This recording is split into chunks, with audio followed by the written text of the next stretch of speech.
Il y a dans le dhikr plus de 100 avantages, parmi lesquels 1. Il chasse Satan, le réprime et le brise. 2. Il entraîne l'agrément de Dieu. 3. Il dissipe les soucis et les angoisses du cœur. 4. Il procure au cœur la joie et l'allégresse. 5.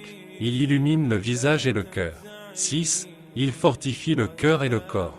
7. Il attire la subsistance.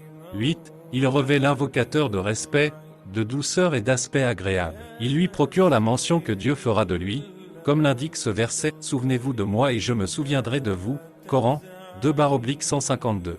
S'il n'y avait que cela comme bienfait du dhikr, cela suffirait comme mérite et noblesse.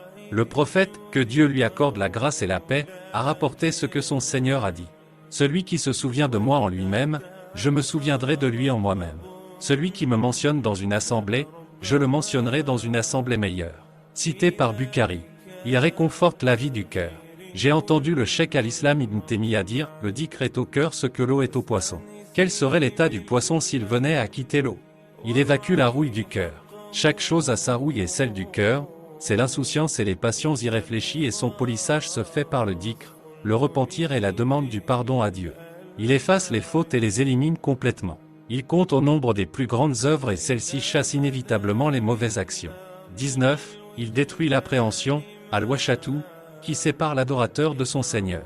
C'est qu'entre l'insouciant et Dieu, il y a une cloison, appréhension, qui ne peut être effacée que par le dhikr.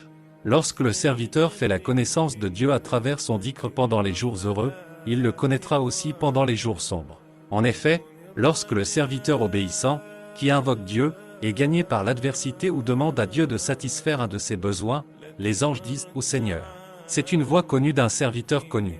Par contre, quand l'insouciant appelle Dieu et lui demande quelque chose, les anges disent au Seigneur. C'est une voix inconnue qui provient d'un serviteur inconnu. Il sauve du châtiment de Dieu, comme l'a indiqué Mu'adh, il n'y a pas meilleur salut vis-à-vis du châtiment de Dieu que le dhikr de Dieu. Cité par Tirmidhi. C'est la cause qui fait descendre la sérénité, Sakina, celle de la manifestation de la miséricorde et le regroupement des anges autour des invocateurs, comme nous en a informé